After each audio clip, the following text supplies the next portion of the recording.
धर्मको घन्टीलाई उनीहरूले पापमा हल्लाइरहेको छ। घन्टीलाई हाम्रो धार्मिक संस्कृति अनुसार चोखो भोको रहेर यो हात खुट्टा धोएर मात्र हामीले यो घन्टी बजाउने हो हाम्रो यो हिन्दू धर्म परम्परा अनुसार। यिनीहरूले त अरूको जुत्ता खाइरहेछ, मासु को भन्दा चौकटो हातमा छ, एक हातले घन्टी बाजिरहेछ। यो कहाँसम्मलाई सफल होला त?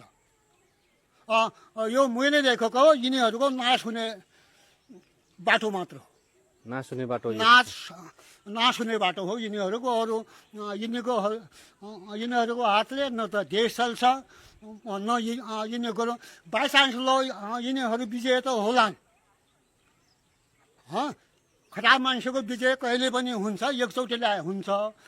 तर विजय भइसकेपछि 6 महिनाभन्दा बढी यो सरकार यो अहिलेको चुनावको माहौल टेक्नेवाला छैन मेरो विचार।